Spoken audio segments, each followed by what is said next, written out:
माननीय नामदार राधाकृष्ण विखे पाटलांचा गाळे भाडं कमी करण्याची संधी आलीच नसती जर हे गाळे झाले नसते.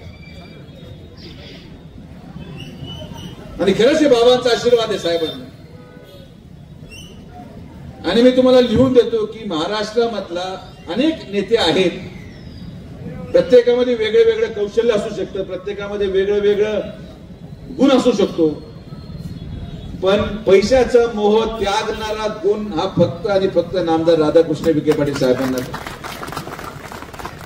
शिर्डीची रचना, शिर्डीचा विकास, कॉम्प्लेक्स कुठे येणार, टीपी रोड कुठे येणार, रस्ता कुठे बनणार, विमानतळ कुठे येणार, रेल्वे स्टेशन कुठे येणार, हे सगळं ठरवणारा एकच माणूस होता.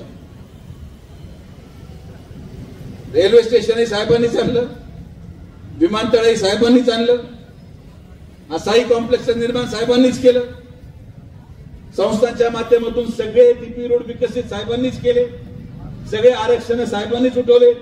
पण हे सगळं विकास करताना एक गुंठाही जागा न घेण्याची दानत फक्त नामदार राधाकृष्ण विखे पाटील साहेबांना देतात.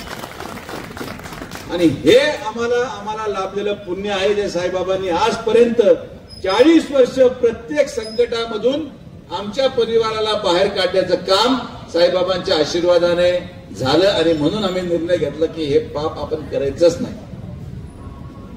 किती वेळ लागला असता या सगळ्या गाळेधारकांना म्हटलो असतो की एक काम करा, 40% जागा माझ्या नावावर करा. आणि मी कधी अपेक्षा ठेवत नाही की कोणी आमच्या उपकाराची जाणीव ठेवावी. आम्ही उपकार करून सोडणारे लोक आहोत. पण तुम्हाला खात्रीशीर सांगतो आणि बाबांना स्मरून सांगतो की ज्या ज्या लोकांनी उपकार विसरले त्यांना बाबा इतकी मोठी शिक्षा देणार ज्याची फेड होऊ शकत नाही. कारण की जर उपकाराची जाणीवच तुम्ही ठेवू शकत नाही तर मग त्या माणसाचं अस्तित्व असायचं काही कारण नाही. टपरी चालवणारा माणूस आज गाडीमध्ये साहेबांमुळे बसतो आणि तो जाणीव ठेवत नसेल. सायकलवर चालणारा माणूस आज बंगल्यामध्ये राहायला जात असेल आणि त्याची तो जाणीव ठेवत नसेल तर आम्ही काय करणार नाही. जे करतील ते बाबा करतील. बाबांनी केल्यानंतर आरोप आमच्यावर झाला तरी चालेल, पण आम्हाला काही त्याचा आक्षेप नाही. बरोबर प्रमोदजी? आणि मला या गोष्टीचा आनंद यासाठी वाटतो की जेव्हा जेव्हा गरिबांचं कल्याण होतं, हे नुसतं आजचं नाही, 40 वर्षाची परंपरा आहे. आणि याच्यामध्ये भर घालत जसं गाड्यांचं भाडं आपण कमी केलं तसं 150 कोटी रुपयाची जमीन आपण गरिबांच्या घरांसाठी फुकट देऊन टाकली आणि आता आपण घरं देणार आहोत. याच्या इतकं पुण्य काय लाभणार आहे? त्या घरामध्ये जाणारा प्रत्येक माणूस काय म्हणणार आहे की साईबाबाच्या चरणी एवढीच प्रार्थना करेल की विखे पाटलांना कधीच अडचण येऊ नये, बाबा त्यांना तुझा आशीर्वाद राहू द्यावा. त्यामुळे ना आम्हाला कधी साईराम करायची गरज पडली, ना आम्हाला कधी पास विकावा लागले, ना आम्ही कधी दिल्लीला जाऊन उदी वाटल्या, ना कधी दिल्लीला जाऊन शॉल घातल्या. शिर्डीमध्ये येणारा एकही साई भक्त जो बाहेरून येत असेल त्याला हे माहित नसेल की या भागाचा आमदार कोण आहे. त्याला हे माहिती असेल की गेट नंबर 2 वरचा सुरक्षा रक्षक कोण आहे. त्याला हे माहित असेल की मंदिरामधला मुख्य पुजारी कोण आहे. त्याला हे माहिती असेल की संरक्षणामध्ये पोलीसच्या अधिकाऱ्याचं नाव काय. आणि फार मोठा व्हीआयपी झाला तर त्याला हे माहित असतं की शिर्डी संस्थाचा सीओ कोण.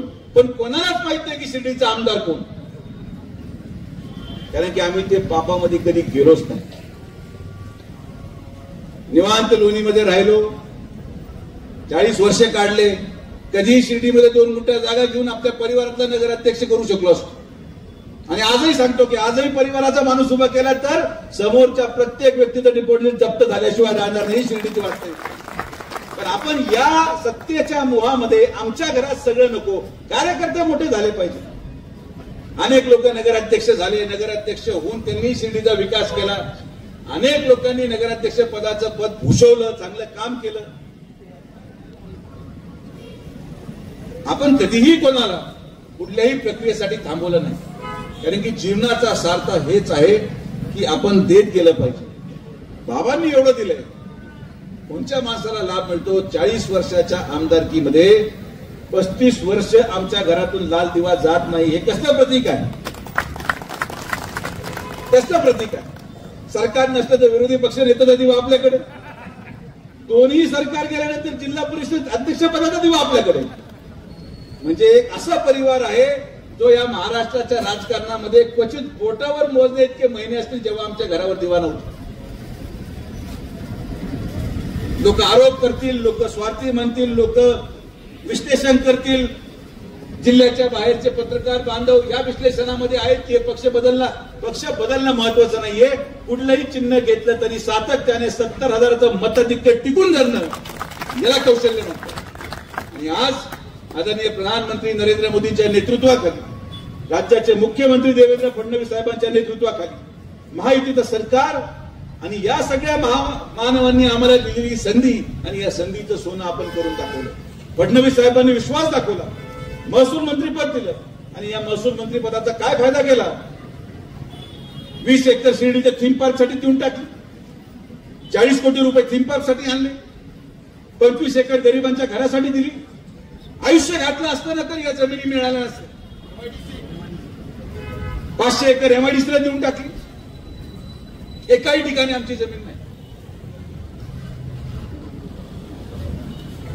खंडकरी किती आहेत मला माहिती नाही, त्यांना काही इथं भाषण करण्याची आवश्यकता नाही. बाजार समितीला विकास केला. तुम्हाला मी आवर्जून सांगतो, मला असं व्यक्तिगत मत आहे आणि आम्ही जेव्हा बसतो, बापू असेल, भैया असतील, आबा असतील, आमचे मुलं बसतो, की या 2024 ची निवडणूक ही आपल्यासाठी सगळ्यात वाईट काळाची निवडणूक अशी मानली जात होती. सगळ्यात वाईट काळ. कोण गद्दार कोण आपलं कळत नव्हतं. आपलेच लोक विरोधकांबरोबर जाऊन मिळाले. अनेक लोक फुटले, अनेक पदाधिकारी फुटले, बंगलेवाले फुटले, गाडीवाले फुटले, पण झोपडीवरचा आणि सायकलवरचा माणूस हा विखे पाटील मागे उभा आहे. त्यामुळे जेव्हा सचिन भाऊ तुम्ही म्हटलं ना की एखादा पदाधिकारी असं म्हटलं, मी पदाधिकाऱ्यांच्या भरोश्यावर राजकारणच करतो. हे सगळे बसले, यांच्या भरोश्यावर माझं राजकारण आणि शेवटपर्यंत यांच्या भरोश्यावर राजकारण करणार. स्टेजवरचे कधी स्टेज बदलतील याची गॅरंटीच नाही.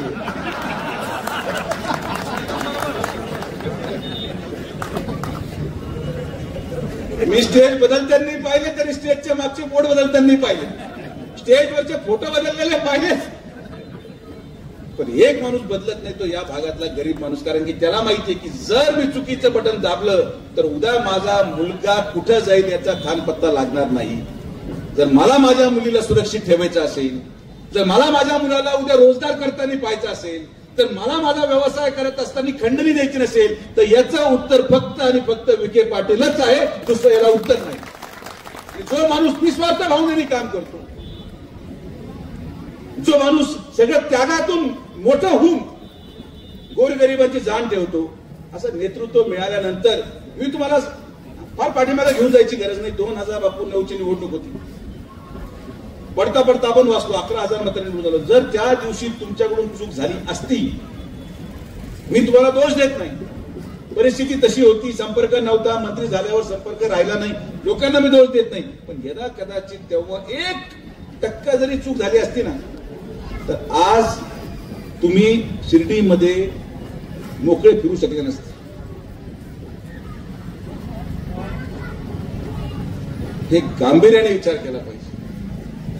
हे नगरपंचायती होतील, जातील, कोणीतरी उभं राहणार, कोणीतरी पडणार, कुठल्या तरी पॅनल होणार, कोणीतरी आमचेच लोक सगळीकडे उभे राहणार. दुसरं इथं आहे कोण? तिन्ही पॅनलमध्ये जर तुम्ही फोटो पाहिले तर तुम्ही आमच्या बरोबर या स्टेजवरचे चेहरे पाहणार, याच्या पलीकडे दुसरा चेहराच नाही. आणि मी याचं वाईट म्हणून घेत नाही, कारण की लोकतांत्रिक प्रक्रियेमध्ये प्रत्येकाला अधिकार आहे. निवडणूक लढवली गेली पाहिजे, आम्ही आमची भूमिका मांडू, त्यांनी भूमिका मांडू. ते निवडून आले तरी माझ्याकडेच येणार आणि पडले तरी माझ्याकडेच येणार. कोणी इथं दुसरीकडे जात नाही. फक्त त्यांना बंधन फोटो लावायचे. फोटो लावला नाही मग प्रमोदजी मग आवडू. त्यामुळे तेवढे हुशार आहेत आपले लोक. पण आपण आपल्या कार्यकर्त्यांना मोठं होण्याचं स्वप्न पाहतो. विश्वस्त मंडळ जेव्हा होईल तेव्हा मी फडणवीस साहेबांकडे मागणी करणारा पहिला व्यक्ती होतो की 50% आरक्षण स्थानिकांना मिळालंच पाहिजे. एखादी बिगर राजकीय असो काय हरकत नाही.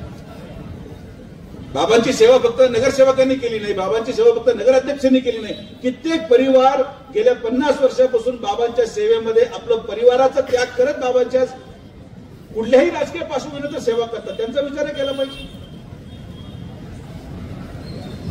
वारंवार राजकीय पुनर्वसन या संस्थांमध्ये केलं जातं आणि राजकीय पुनर्वसनाची जागाच नाही हो. शिर्डीच्या माध्यमातून किती विकास होऊ शकतो, या शिर्डीचा विकास होऊ शकतो. शिर्डी संस्थांमध्ये एवढी ताकद आहे की जर संस्थान 6 महिने जरी व्यवस्थित काम करू शकलं एका विश्वस्त मंडळाच्या माध्यमातून, तर शिर्डीच्या पुढच्या 50 वर्षामध्ये एकही माणूस उपाशी झोपणार नाही असं काम आपण करून टाकू. संधी मिळणार आणि ती संधी बाबाच देणार. कोणी कितीही तक्रारी करू, कोणी कितीही रात्री मिटिंगा घेऊ आणि कोणी कितीही शिष्टमंडळ बनवू, संधी बाबाच देणार. बाबांना योग्य वेळ आल्यानंतर, बाबांना जेव्हा विचार आल्यानंतर बाबाच ठरवतील. कारण की बाबा ठरवतात त्यांचा भक्त कोण असला पाहिजे. मटक्यावाला, रात्री दारू पिऊन बायकोला मारणारा, टक्केवारी घेणारा, का खरंच जो विकास आणि कल्याण करू शकतो आणि जो खरंच माझ्या पैशाचा म्हणजे बाबांच्या पैशाचा वापर गोरगरिबांच्या उद्धारासाठी वापरेल, बाबा त्याचीच निवड करणार. कोणी काही जरी ठरवलं तर ही काळी दगडावरची पांढरी रेखा. जो खरंच प्रामाणिक आहे, जो खरंच नैतिकतेने काम करणार त्याचीच निवड बाबा करणार. त्यामुळं त्याच्यावर प्रश्न विचारत बसणं किंवा त्याच्यावर चर्चा करण्याचा माझा उद्देश नाही. चांगलं काम आपण करतोय. ज्या सगळ्या लोकांनी मेहनत घेतली, हे सगळे युवक वारंवार पाठपुरावा करत होते. माझं आजही म्हणणं आहे, प्रसादाला आपण बंद केलं त्याचा फायदा तुम्हाला झाला. हे ब्रेक दर्शन झाल्यामुळे फायदा कोणाचा झाला? आज दिवसातून फक्त 3 तास दर्शन झाल्यामुळे उरलेले वेळ हे लोक कुठे जातात? कोणाच्या व्यवसायामध्ये भर पडली? यामध्ये फक्त दुखी झालेले आहेत ते हे 5 ते 6 दलाल. आणि या 5 दलालांना मला गाडायचंच आहे आणि या गरिबांना वरती आणायचंच आहे.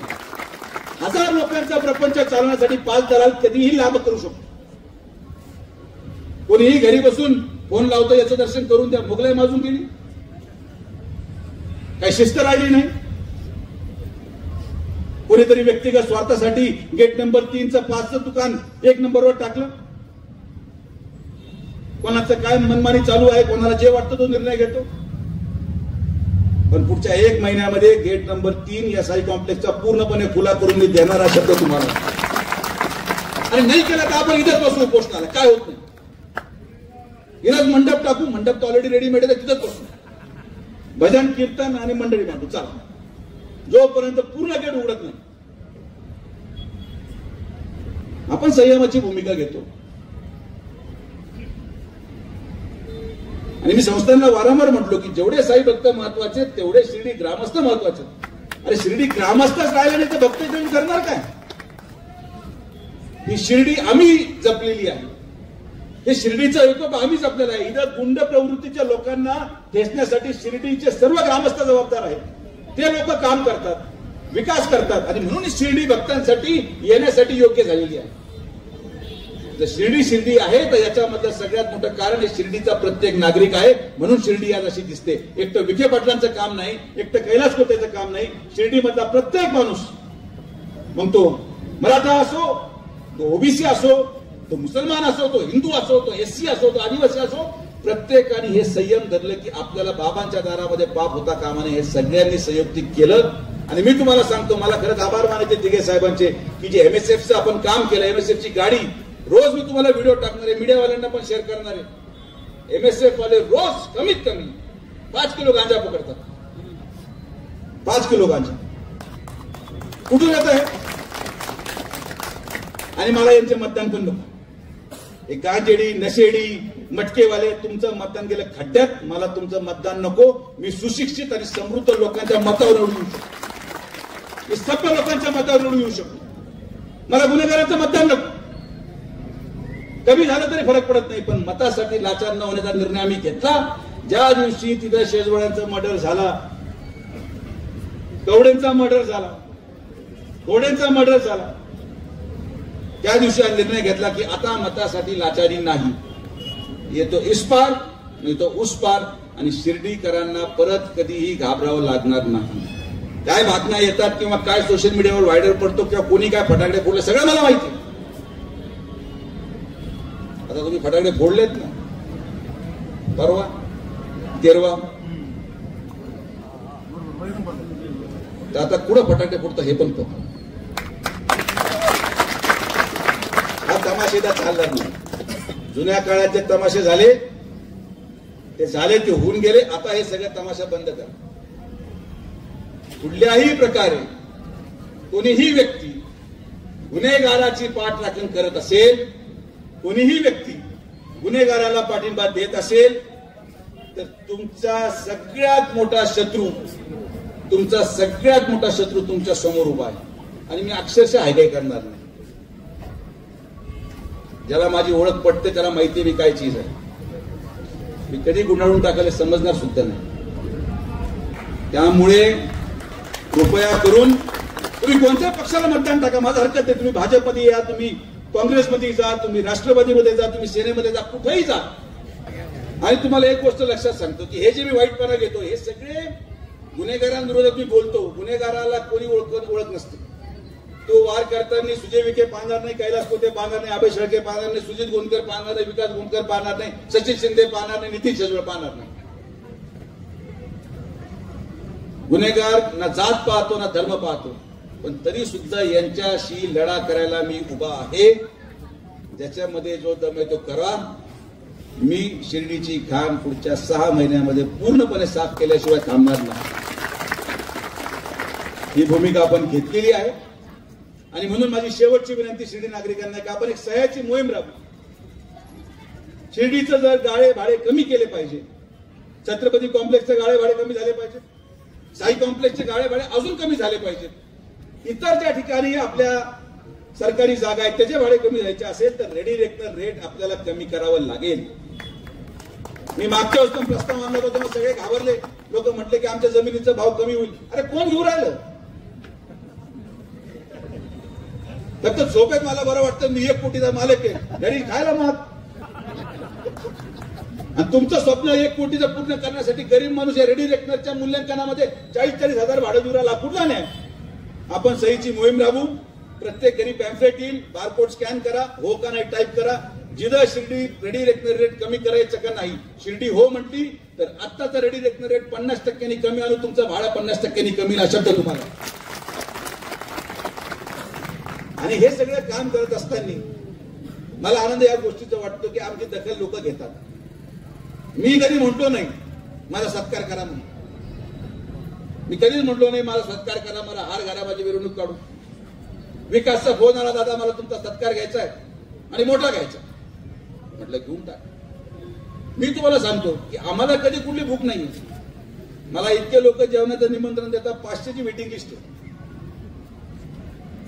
लोकांचे बोकडे मोठे होऊन दुपटे घेऊन गेले पण मी कधी जाता आला.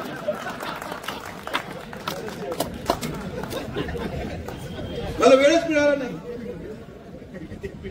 काम करत असताना. आणि आपल्याकडे तर जनावरचं संग्रहालय झालंय, बिबटे आहेत. परवा राहताना शिव दिसलं, शिव मी आता जोडले बाबा. आता काय पाहायचं राहिलंय मला अजून. म्हणजे महाराष्ट्रामध्ये सिंहाची प्रजाती नाही पण राहताना सिंह दिसला. आता काय चमत्काराचं अपेक्षित आहे या शिर्डीमध्ये. पण विकासने आणि त्याच्या मित्रांनी हा सत्कार माझा ठेवला. आणि माझी तुम्हाला काही विनंती की आग्रह नाहीये, पण कधीतरी केलेल्या कामाचं मोबदला प्रेमाच्या या सत्कारामधून देत चला. आम्हाला बाकी तुमच्याकडून पैसे नको आणि काही नको. तुम्ही मला काय देणार आहे? मतदान. बाबा तुझा सांग नमस्कार. 1 मतदान माझं फिक्स झालंय सभेत. तर शेवट एवढंच की आपण सगळ्या आमच्या माता भगिनींच्या आग्रह खातीर परमपूज्य प्रदीप मिश्राजींचं शिवपुराण कथेचं आयोजन 12 ऑक्टोबर ते 16 ऑक्टोबर केलेलं आहे. स्वयंसेवकाचे पॅम्पलेट आपण प्रत्येक घरामध्ये दिलेले आहेत. आणि बापू 18 ते 40 या वयोगटामधले स्वयंसेवक आपण निवडतोय. तुम्ही जरी 39 असलात तरी सुद्धा, आणि भैयाचं वय 19 ओळखू शकत नाही. भैयाने आजपर्यंत त्यांचं आधार कार्ड कधीच दाखवलेलं नाही. पण या शिवपुराणला यशस्वी करण्यासाठी 18 ते 40 वर्षाच्या वयोगटातले स्वयंसेवक आपण शोधतोय. प्रत्येक जातीचा, प्रत्येक धर्माचा, कुठलाही व्यक्ती असो, कोणत्याही पक्षाचा असो, तो सेवा देऊ शकतो. आपण त्यांची सेवेचा लाभ करून घेऊ. पण फक्त नोंदणी करू नका. तिथं धक्काबुक्की होईल, तिथं काम करावं लागेल. नाहीतर आपलं शिर्डी सारखं आले आणि सप्त्यामध्ये, जसं शिर्डीचा सप्ताह झाला तर आयोजक वेगळेच होते, मार्गदर्शक इतके झाले. काही तिकडे वाढ, तिकडे गाडी गेली नाही अजून. मग त्यांनी ज्याला सांगितलं तो खाली सांगतो, हे गाडीचं पाय बरं काय झालं. मग शेवटी लोक स्वतःच भाकरी घेऊन खात होते. ही परिस्थिती होती. मी काय कोणत्यावर टीका टिप्पणी करत नाही. तुम्ही उत्साहामध्ये घेतलं आणि मी आलो. तो पहिला कार्यक्रम होता माझ्या आयुष्यामध्ये जेव्हा खर्च दुसऱ्यांनी केला आणि मी पूर्ण 7 दिवस तिथं थांबलो. काही लोकांना ते आवडलं नाही. तर मग जळते कशी हे कळायला पाहिजे. आम्हाला तर आम्ही 40 वर्ष हेच करतोय.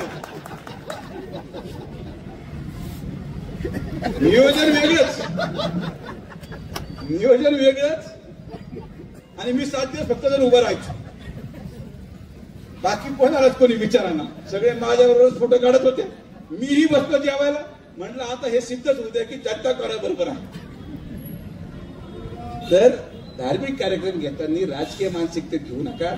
कोणाला काही उपयोग होणार नाही. मी तिथं उभा राहिलो तर सगळे गायबच होतील. याच्या पलीकडे दुसरं काहीच होऊ शकत नाही. कारण की या मतदारसंघाची गोरगरीब जनता ही विखे पाटील परिवाराबरोबर शेवटपर्यंत आहे. आता ज्यांनी त्या मानसिकतेत घेतला ते आता आपल्या बरोबर आलेत. आज नाहीये तिथं. स्टेंट टाकल्यापासून कुठे गेलेत माहित नाही. पण कमलाकर भाऊ कुठे गेले आपले. सप्त्यालाच गेले का? तिकडे जाऊ तरी गेले 7 दिवस. तर जसं गाळ्यांचा मुद्दा मांडला, जसं आपण रेडी रेकनरचा मुद्दा मांडला, तसंच 11 किंवा 13 तारखेला मी तुम्हाला खात्रीशीर सांगतो की रिंग रोडची मीटिंग आहे. आणि जसं हे गाळ्यांचं करून दाखवलं तसं या 2 महिन्यामध्ये रिंग रोडचं काम देखील सुरू झालेलं असेल. आणि जो मध्ये त्याचा कार्यक्रम झाला म्हणून समजायचं. हे आमचं दुर्दैव आहे की काय त्याच्यामध्ये राजकारण झालं. कोणाचा काय एवढा त्याच्यावर टीव्हीवर बोलणं शक्य नाही. तर परत त्याच्यावर माझा उद्रेक होईल. काय हल्ली काहीतरी टीका टिप्पणी केली म्हणजे बोलायला स्वातंत्र्य राहिलं नाही. लगेच बॉम्ब फुटतो. मला काय भीती वाटत नाही. पण वडिलांमुळे थोडं आवर्त घ्यावं लागतं. नाही तर काय ते बिचारे काही बोलत नाहीत. ते मला अनेक वेळेस म्हणतात तू काय बोलत राहतो. मला लय त्रास होईल. म्हणजे आजपर्यंत होऊ दिला नाही. याच्या पुढे होणार नाही. कारण की आपण कधी खोटं बोललेलो नाही. आपण ज्यांनी आपल्यावर उपकार केले त्यांचे आपण नेहमी आभारच मानले. आणि म्हणून परत एकदा या गाळ्यामध्ये ज्या सगळ्यांनी सहकार्य केलं, सगळे ज्यांनी प्रश्न मांडला, दिघे साहेबांनी सहकार्य केलं. आणि मी खरंच आभार मानेल माननीय जिल्हाधिकारी महोदयाचे की त्यांनी देखील सगळ्या नियमांना ग्राह्य धरून कसं ते बसवता येईल यासाठी प्रयत्न केला. आणि जिल्हाधिकाऱ्यांसाठी पण एकदा जोरदार टाळ्या. आणि दिघे साहेबांसाठी सुद्धा असे उत्कृष्ट काम या सगळ्यांनी केलं. आता बस झालं यार. एवढ्या चिठ्ठ्या देऊ राहिले तेवढं काम झालं. अरे बाबा तू थांब जरा आवरून घे. याला गोळ्या चालू करण्यात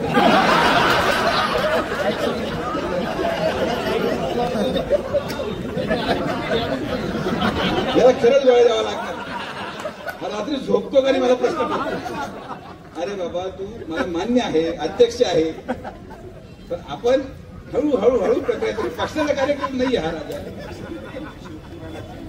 अरे करू तुझ्याकडे जबाबदारी सगळी. नाही पण मला आनंद वाटतो बरं का की तात्यासारखा माणूस अध्यक्ष मला करता आला. एक निष्ठ काय त्याला रात्री झोप नाही काय नाही. मी एवढ्या राजकीय आयुष्यामध्ये विना पाकिटाचा पळणारा मला कार्यकर्ता मिळाला याचा मला आनंद आहे. तो पैशाची वाटच पाहत नाही. ते स्वतःच मिटिंग घेतोय, स्वतःच करतोय. हो फक्त तिकीट वाटू नको माझी युस्त वाटले का वाटून झाले नाही तर माहीत झालं मी येऊन आलं तात्याची मिटिंग करत तात्याने तिकीट वाटून टाकले आणि मला फक्त नारळ फोडायला बोलून. आता काय करत तात्याची गॅरंटी नाही. पण हेच वैशिष्ट्य भारतीय जनता पार्टीचं आहे. आणि मला जाणवतं की सर्वसामान्य माणूस आणि संघटक माणूस आम्हाला या पक्षामध्ये आल्यानंतर आमची संघटना अधिक मजबूत झाली. आणि म्हणून माननीय मुख्यमंत्री फडणवीस साहेबांचे मनापासून आभार. शिर्डीच्या विकासामध्ये माननीय मुख्यमंत्र्यांनी देखील मोठा हातभार लावायचा निर्णय घेतला. कुंभमेळ्याच्या पार्श्वभूमीवर आपल्याला बायपाससाठी 400 कोटी रुपये मंजूर झाले आणि या बायपास त्याच्यानंतर मल्टी लेव्हल पार्किंग संस्थांचे अनेक प्रस्ताव न्यायालयामध्ये प्रलंबित आहेत. न्यायालयामध्ये देखील आपण त्याचा पाठपुरावा करू. शासनाने योग्य तो निर्णय घेण्याचा मानस दाखवला तर मला विश्वास आहे की सगळे मिळून पक्षविरहित जातविरहित शिर्डीच्या विकासामध्ये आपण सगळे जुळा. कुठल्याही प्रकारे कुठेही अवैध आपल्याला धंदा आढळून येत असेल, कुठेही गुन्हेगारी प्रवृत्तीचे लोक राहत असतील तरी आपण नगरपालिकेला कळवा. त्याची पुढची कारवाई पोलीस डिपार्टमेंट आम्ही मिळून करू. सुटणार कोणीच नाही. माझ्याबरोबर जरी स्टेजवर दिसला, माझ्याबरोबर जरी गाडीमध्ये दिसला, माझ्याबरोबर जरी कार्यक्रमाला दिसला तरी जर गुंड असेल तर त्याची तक्रार करायला घाबरू नका. माझ्या जवळ कोणीच नसतं. मला सगळे लोक एक समान आहेत हे मी तुम्हाला स्पष्ट सांगतो. सामान्य माणूस हा विचार करतो की दादांना कसं सांगावं. आता काल दादांबरोबर होता, आता कोणाला काढून देऊ शकत नाही. उत्तर बोल.